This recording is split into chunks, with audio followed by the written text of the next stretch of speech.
Sociology 345, video lecture 03. Up until this point, we've been talking a little bit about how society is put together, how culture is related to society, and now we want to talk a little bit about culture more specifically and some different ways to think about culture, some basic and foundational ideas about what culture is and how it operates. We'll start with this idea of reflection, very basic idea that there's some kind of relationship between culture and society that we can describe in terms of a reflection. One reflects the other. And these ideas have a long history, starting in ancient Greece with major Western philosophers. And we can talk about those ideas a little bit and look at how they also appear much later in history, same basic ideas, in the late 19th century in Germany and England. Now that's a very long history, and if this were a history course, we'd spend a lot of time looking at the details of all of that, but this isn't a history course, this is sociology, and we're just going to look at the way this basic idea takes shape, and then we can see it again later, and eventually we'll see it in our contemporary setting as well. This period of the late 19th century and early 20th century is particularly interesting to us because that's when sociology as a discipline takes shape in response to major social changes that were taking place around the world, especially in the Western world, as far as Western sociologists were concerned. That is the massification of societies, the ramping up of the Industrial Revolution in relation to capitalism, industrialization, move off of the farm into the city. All of these great social changes were happening very quickly, and sociology emerged as a discipline to make sense of those things.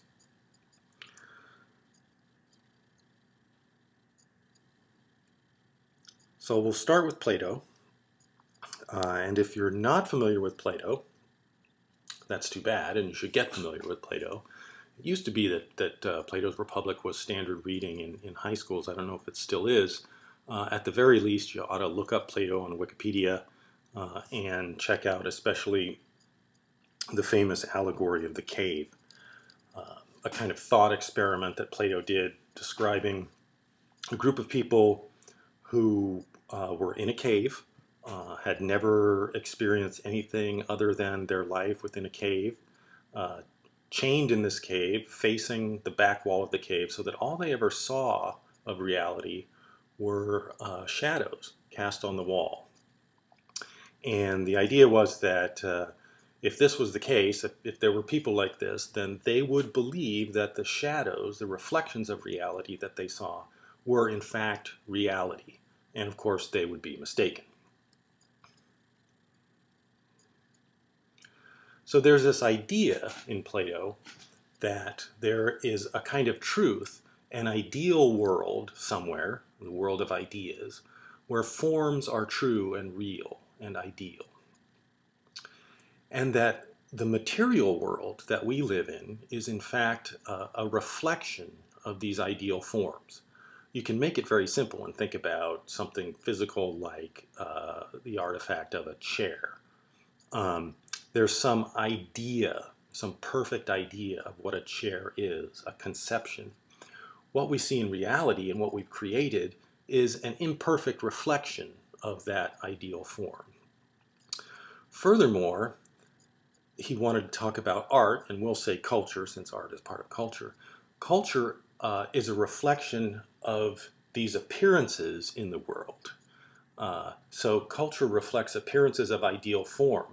The idea here is that culture is increasingly far removed from the ideal, from truth. Reality is one step removed from the ideal.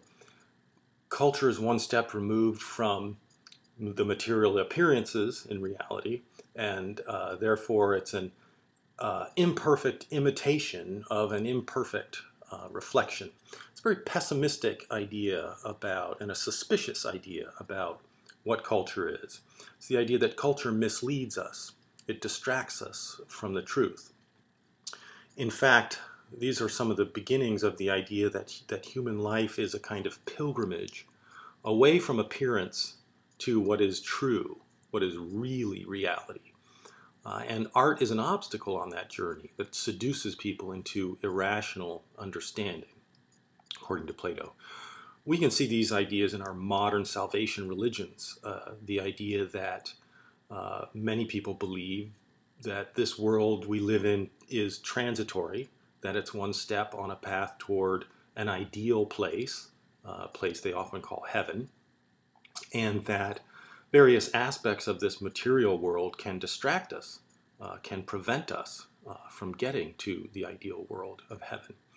It's one of the reasons, or it's part of some of the reasons why some religions have such strict ideas about artistic depictions of their Messiah, for example. Graven images. All right, so we have these ideas of Plato, and then we have Aristotle, another big name in Western philosophy, who comes along with a somewhat different set of ideas, actually in response to Plato and a critique of Plato's ideas.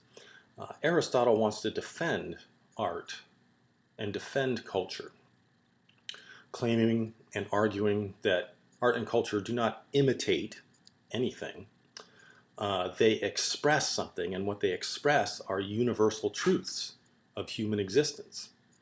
It's a very different idea about culture. It's a very optimistic idea about culture, that it's a way that humans express what is in fact true and shared in the human experience.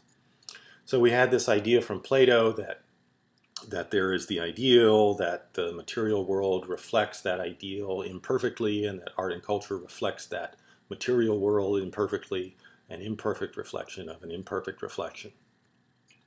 But for Aristotle, culture is a reflection of the universal truths of nature. Again, very optimistic idea of culture. It's not something that distracts us from what's real. It's something that helps us learn and express what is real.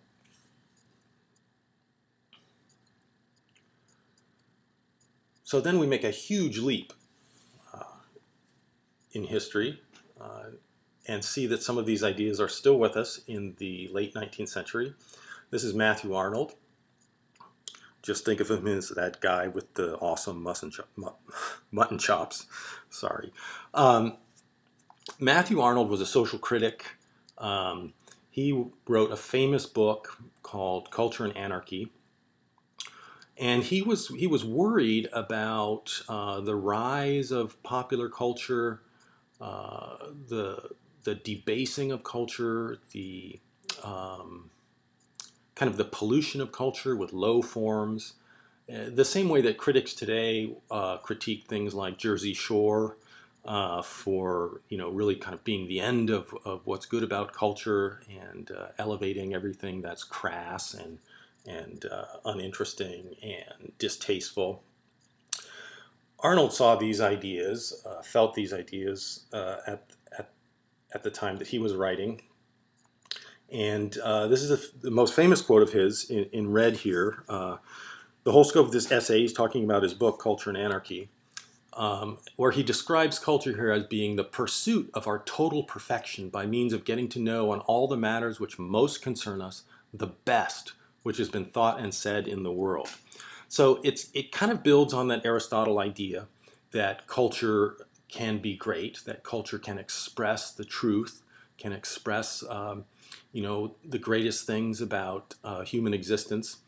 And Arnold is expressing his ideas about this as a critique of what he sees going on in the popular culture of the time, and where he sees culture sort of being devalued. So again, it's a critique of what was going on, but again, it's an optimistic idea. It's this idea that there's something great about culture, that if we can orient ourselves to it, we'll all be better off for it.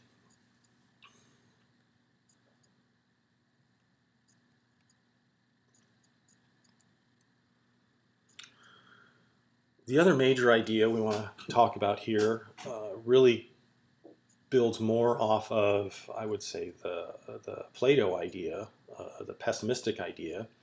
And this comes to us in the work of Karl Marx, also that important period of the late 19th century, looking in and looking forward to the early 20th century. And out of Karl Marx's famous critique of the capitalist system, he describes culture in very particular ways. He tells us first that we need to understand that there is what he calls the base. And when he says base in his writing, what he means is society. What we've already talked about as society, institutions and organizations and social structures. And of course, he was mainly interested in economic structures and the rise and power of capitalism and its exploitative qualities in terms of labor. And then he said there's this other thing that we'll call the superstructure. And when he says superstructure, what he's talking about is culture. And his idea, like Plato, is that culture, or the superstructure, is always a reflection of something else. And for Marx, it's a reflection of the base. It's a reflection of the particular organization of a society. And the way he would put it would be to say that all culture emerges from the conditions of production. That is, whatever the economic system is, whatever the system for producing goods and services, that's what dominates social life under capitalism, and that will in turn dominate culture. And here's how he said it specifically from the German ideology. He said, and this again is one of those famous quotes that often is used to kind of define Marxist ideas. He said, the ideas of the ruling class are in every epoch the ruling ideas. So it's not just any ideas, it's the ideas of the ruling class, the people who control the means of production, the people who are most powerful within the particular economic system. He's saying not only do they control economics, but they also create and control a kind of culture that reinforces their power over the economic sector. The class which has the means of material production at its disposal has control at the same time over the means of mental production. And furthermore, the ruling ideas are nothing more than the ideal expression of the dominant material relationships. The dominant material relationships grasped as ideas.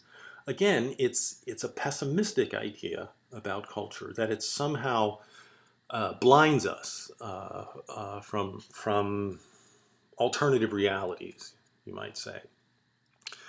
This is a little quote pulled out of the Amy Best book on proms that we'll read in a couple of weeks.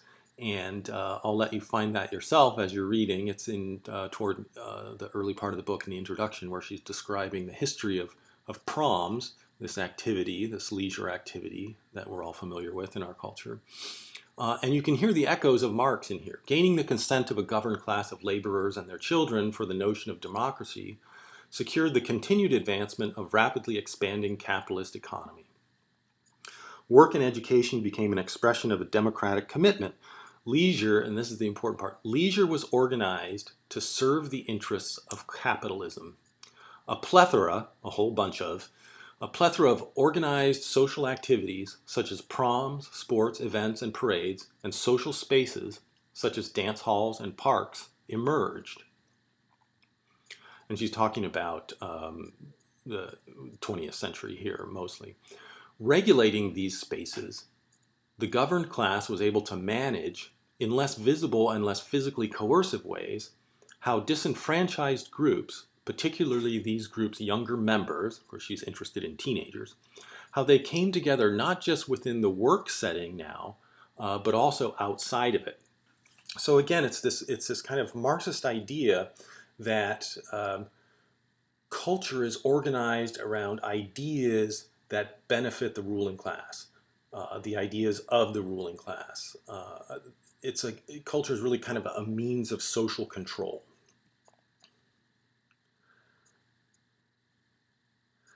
So the ideas, the way to think about it is the ideas of the ruling class dominate and perpetuate inequality for Marx. Now, if you lived in a society that was organized around equality, perfect equality, and according to Marx, that would be in a socialist system, then the culture would be reflecting that. But in this case, in our case, the capitalist case, it's a system of inequality. That's empirically true, and the culture reflects ideas that reinforce those inequalities and explains those inequalities as just and as normal. So for Marx, to the extent that we forget that culture is really just a reflection of the base, the extent that we forget that means that our ideology is really a kind of false consciousness. Culture can be thought of as ideology, and if we're not reflective about our ideology, if we don't question it from time to time, if we just accept it, then Marx argued we really suffer from a kind of false consciousness. And again, you can hear the echoes of that early idea in Plato. You know, the idea that our culture is an imperfect reflection, and we're like those people Plato described in the cave, looking at reflections, looking at shadows, and believing with all our heart, believing that these things are in fact true, that this is the only reality, that this is the way it must be. So there you go. That's the idea of reflection, a super quick rumble through history from 400 BC way up to the turn of the 20th century, from Greece to Germany and England.